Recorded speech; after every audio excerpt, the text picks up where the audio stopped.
The Two-Timing Bastard. The Two-Timing Bastard is the absolute star player in my trading lineup.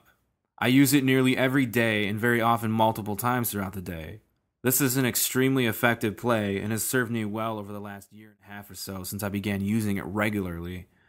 I'm sure at this point you're wondering about the name of this pattern, so first let me explain what this pattern is, and then I'll tell you why I call it that.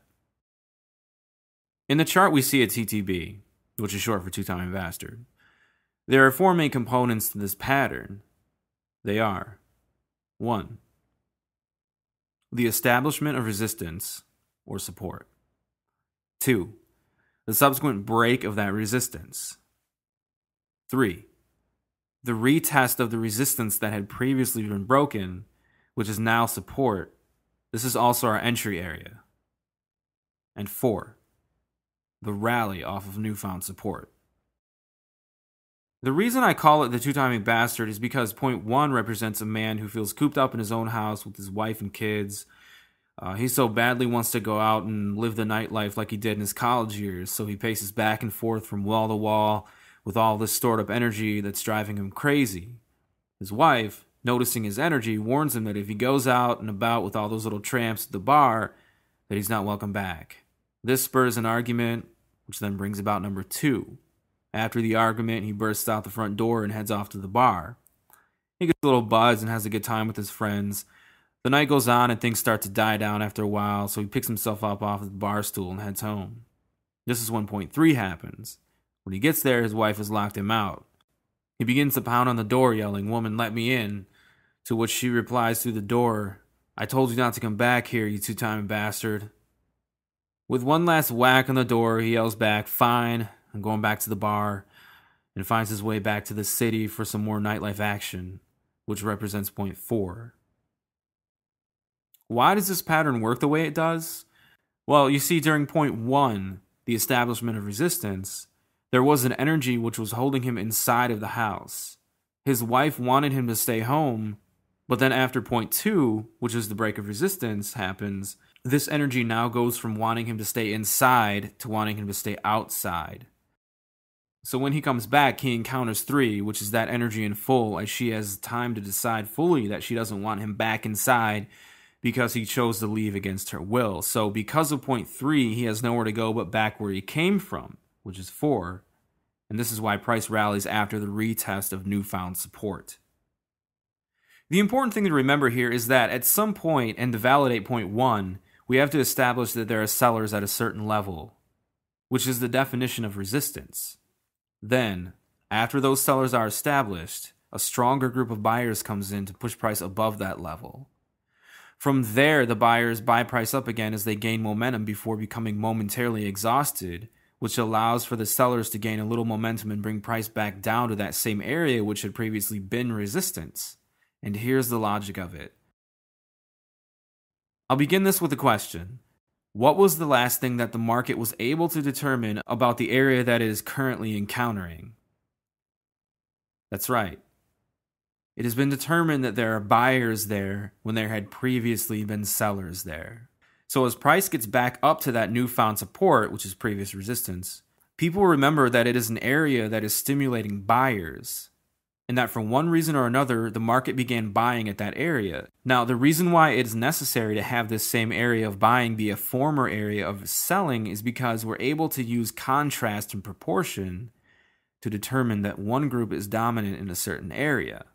For example, if the US wanted to invade a section of land that was completely unoccupied and would offer no resistance, they would probably just roll in with a couple hundred supply trucks and set up a base right there.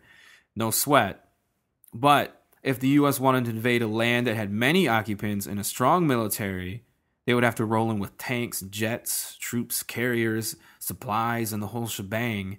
They would then have to use all of those tools to try to oust the opposing military and take the capital city. Now, let's look at the information given by each of these scenarios. In the first scenario, the only thing we can assume is that the US has trucks, men, and materials to set up a base. Since this is all they've done, this is the only information we can get from it. Now, if we look at the second scenario, we're able to assume that the US wants this land very badly, that it is willing to kill and destroy to get it. that it has the means to do this, and if they succeed, that they actually have used these means to get what they want. We can see here that the more which is at stake, the more people are willing to fight for that stake. And when they fight for it, the spectator is able to gain much more information about the degree of sentiment as well as the degree of capability that the winning side has. This is exactly the type of information we're looking for in the TTB, as well as support and resistance in general. You see, it's important to have there first be an area of resistance that is overtaken by buyers in order for us to see that there is a particular interest in this area, which increases the likelihood that when price again encounters this area, there'll be a similar response.